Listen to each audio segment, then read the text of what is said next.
పరోపకారి పాపన్న కథలు. సత్యసంధుడు. ఒకనాటి రాత్రి బాగా పొద్దుపోయి ఒక అవిటివాడు పాపన్న ఇంటిని వెతుక్కుంటూ వచ్చాడు. అతను పాపన్నతో, అయ్యా, నాకు నమ్మదగిన వారంటూ ఎవరూ లేరు, అందుచేత మీరు నాకొక్క ఉపకారం చెయ్యాలి అని దీనంగా అన్నాడు.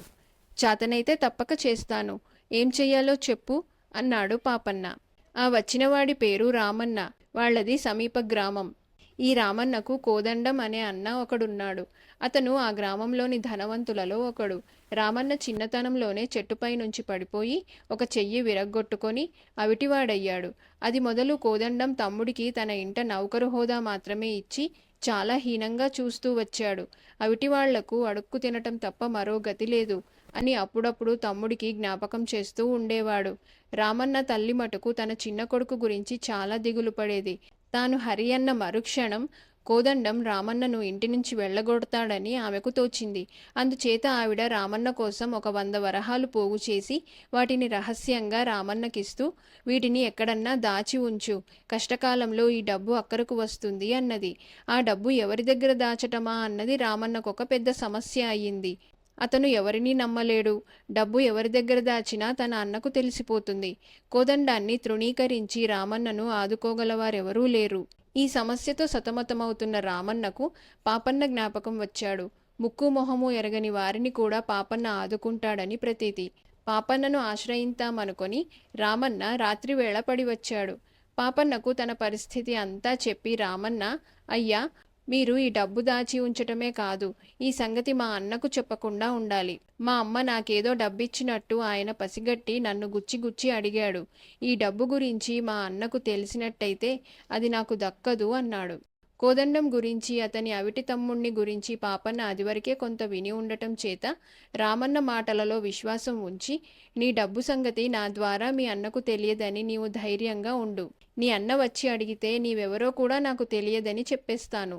నీకు కావలసినప్పుడు వచ్చి డబ్బు తీసుకుంటూ ఉండవచ్చు అని ధైర్యం చెప్పి రామన్నను పంపేశాడు. అయితే రామన్న భయపడినదంతా అయ్యింది. తన తమ్ముడు పాపన్నగారి గ్రామం వెళ్ళి పాపన్న వద్ద కొంత డబ్బు దాచిపెట్టినట్టు చూచాయగా కోదండానికి తెలియనే తెలిసింది. మర్నాడే అతను పాపన్న వద్దకు వచ్చి, నా తమ్ముడు మీ దగ్గర ఏదో ధనం దాచినట్టు తెలిసింది. మీరలా చేయటం ఎంతమాత్రమూ భావ్యం కాదు. ఈ సంగతి తెలిసి నలుగురు నన్ను గురించి ఏమనుకుంటారు? నేను తమ్ముడికి ద్రోహం చేసేవాణ్ణి అనుకోరా? వాడి డబ్బు నా దగ్గర ఉంటే మింగేస్తానా? దాన్ని నాకిచ్చేయండి అన్నాడు. మీరేమి చెబుతున్నది నాకు అర్థం కాలేదు. మీ తమ్ముడు నా దగ్గరికి రానూ లేదు, నా వద్ద డబ్బు దాచనూ లేదు అనేశాడు పాపన్న. పాపన్న అబద్ధాలు ఆడతాడని కోదండం కలలో కూడా అనుకోలేదు. కానీ పాపన్న అన్నమాట నిజం కాదని కోదండానికి రూఢిగా తెలుసు. రామన్న పాపన్న ఇంటికి రావడం కళ్ళారా చూసినవాడే కోదండానికి ఆ మాట చెప్పాడు. కోదండం పాపన్నను ఏమీ చెయ్యలేక అతను అబద్ధాలు ఆడతాడని ఎరిగిన వాళ్ళందరి దగ్గర ప్రచారం చెయ్యసాగాడు. కానీ కోదండం చేసే ప్రచారాన్ని ఆ చుట్టుపక్కల గ్రామాల్లో ఒక్కరూ నమ్మలేదు. పాపన్న ఏ చెడ్డ పని చెయ్యడని అందరికీ గాఢమైన విశ్వాసం. అయితే తలపని తలంపుగా పాపన్న అసత్యవాది అన్న విషయం లోకానికి వెల్లడి కావడానికి తగిన అవకాశం త్వరలోనే ఏర్పడింది. అది ఎలా జరిగిందంటే, కోదండం వాళ్ల గ్రామానికి దగ్గరలో ఉండే అడవి ప్రాంతంలో ఒక వాగులో ఒక సాధువుకు ఒక దేవతా విగ్రహం దొరికింది. ఆ సాధువు ఊళ్ళలోకి ప్రవేశించాడు. అందుచేత ఆయన ఆ విగ్రహాన్ని ఒకచోట భద్రంగా ఉంచి అడవిలో పశువులను మేపటానికి వచ్చిన కాపులతో, నాకొక దేవతా విగ్రహం దొరికింది, దాన్ని మీ గ్రామస్థులు తీసుకుపోయి మంచి ప్రదేశంలో ప్రతిష్ఠ చేసి గుడి కట్టించి అర్చించాలి, లేకపోతే మీ గ్రామానికి అరిష్టం వస్తుంది అని చెప్పాడు. ఈ సంగతి గ్రామంలో తెలియగానే గ్రామ పెద్దలు గుడి కట్టించే నిర్ణయించి అది కట్టడానికి చోటు కూడా చూసి చందాలు వసూలు చెయ్యసాగారు. కోదండం లాంటి ధనికులు ముందుకు వచ్చి ఈ పని తమ పైన వేసుకున్నారు. కోదండమే అందరికన్నా పెద్ద మొత్తం చందా వేసి పెత్తనం వహించాడు. విగ్రహ ప్రతిష్టకు గాను పీఠం తయారయ్యింది.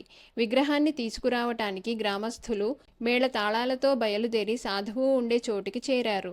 పూజారి స్నానం చేసి పరిశుద్ధుడై వచ్చి విగ్రహాన్ని ఎత్తబోయేసరికి అతని చేతులు చుర్రున కాలాయి. అతను బాధతో అరిచి వెనుకడుగు వేశాడు. ఇది పవిత్రమైన విగ్రహం, సత్యవ్రతులు పుణ్యాత్ములు కాని వాళ్ళు దీన్ని తాకలేరు అన్నాడు సాధువు. మాలో అంత పుణ్యాత్ములెవరున్నారు? తమరే విగ్రహాన్ని గ్రామానికి చేర్చండి అని గ్రామస్థులు సాధువును వేడుకున్నారు. గ్రామప్రవేశం చెయ్యనని నియమం పట్టాను. మీలో ఆత్మవిశ్వాసం ఉన్నవారెవరైనా ఉంటే విగ్రహాన్ని తీసుకుపోండి అన్నాడు సాధువు. గ్రామస్థులు ఒకరినొకరు మెచ్చుకొని నీకన్నా పుణ్యాత్ముడెవడన్నారు. కానీ తామై ఒక్కరు కూడా విగ్రహాన్ని తాకటానికి సాహసించలేదు. చివరికి అందరి దృష్టి కోదండం మీద పడింది. వాళ్ళు ఇచ్చిన ప్రోత్సాహంతో కోదండం ముందుకు వచ్చి, భయం లేదు, విగ్రహాన్ని నేను ఎత్తుకుంటాను అన్నాడు. నీవు పుణ్యకార్యాలు చేసిన వాడివే కదా అన్నాడు సాధువు. చెయ్యకేమండి, ఈ దేవతకు గుడి కట్టించటానికి నేను అందరికన్నా ఎక్కువ విరాళమిచ్చాను. తిరునాళ్లప్పుడు బీదలకు అన్నదానాలు వస్త్రదానాలు చేస్తుంటాను అన్నాడు కోదండం. అబద్ధాలాడవు కదా అని అడిగాడు సాధువు. ఎంత మాట, ఎన్నటికీ అబద్ధం చెప్పను అన్నాడు కోదండం. అలాంటి ఆత్మవిశ్వాసం ఉంటే విగ్రహాన్ని ఎత్తుకో అన్నాడు సాధువు. కోదండం ముందుకు వచ్చి విగ్రహాన్ని తాకి కెవ్వున అరిచాడు. అతని చేతులు కూడా కాలాయి. 10 మందిలోనూ అతడికి మంచి పరాభవమే అయ్యింది. అయితే అతని పరాభవం సంగతి అటుంచి విగ్రహాన్ని ఎత్తేవాళ్లెవరో గ్రామస్థులకు అర్థం కాలేదు. ఆ క్షణంలో కోదండానికి పాపన్న గుర్తుకొచ్చాడు. పాపన్న మహాపవిత్రుడని అందరికీ నమ్మకం. అతను అబద్ధం చెప్పాడని తాను అంటే ఒక్కడు కూడా నమ్మలేదు. పాపన్న బండారం బయట పెట్టడానికి ఇది భలే అవకాశం. తనతో పచ్చి అబద్ధమాడిన పాపన్న వచ్చి ఈ విగ్రహాన్ని తాకితే అతని చేతులు తప్పక కాలి తీరుతాయి. అంతటితో పాపన్న పైన జనానికి ఉండే మూఢనమ్మకం కాస్త తొలగిపోతుంది. అలా అనుకుని కోదండం అన్నట్టు ఈ విగ్రహాన్ని తాకటానికి సమర్థుడు మన పక్క గ్రామంలో ఉండే పాపన్నే. ఆయన మహాపుణ్యాత్ముడు, అపరహరిశ్చంద్రుడు అన్నాడు.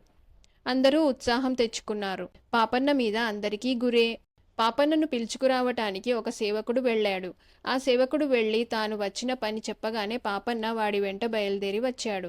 అతను స్నానం చేసి పరిశుద్ధుడై వచ్చి సాధువుకు నమస్కారం చేసి విగ్రహాన్ని ఎత్తుకోవటానికి అనుమతి వేడాడు. సాధువు కోదండాన్ని అడిగినట్టుగానే నీవు పుణ్యకార్యాలు చేసినవాడివే కదా అని అడిగాడు. అంతరాత్మ చెయ్యమన్న పనులు చెయ్యటమే తప్ప అవి పుణ్యకార్యాలో కావో నాకు తెలీదు స్వామి, అది ఆ భగవంతుడికే తెలియాలి అన్నాడు పాపన్న. అబద్ధమాడవు కదా అని సాధువు మళ్ళీ అడిగాడు. అలా చెప్పలేను, కొన్ని సందర్భాలలో అబద్ధం కూడా ఆడవలసి వస్తుంది అన్నాడు పాపన్న. సరే, నీకు ఆత్మవిశ్వాసం ఉంటే విగ్రహాన్ని ఎత్తుకో అన్నాడు సాధువు. పాపన్న భక్తితో విగ్రహానికి నమస్కారం చేసి చేతులు చాచి దాన్ని ఎత్తుకున్నాడు.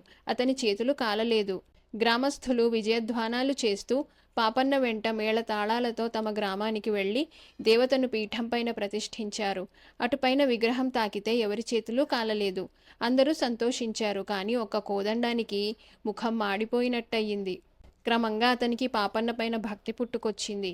అతను తన తప్పు తెలుసుకొని తన తమ్ముణ్ణి సరిగా చూస్తానని తన తల్లి ఎదుట ప్రమాణం చేశాడు. పాపన్న వద్ద దాచిన డబ్బును తెచ్చి రామన్న తన అన్న ఎదుట పెట్టాడు. కోదండం దాన్ని తమ్ముడికే ఇచ్చేశాడు.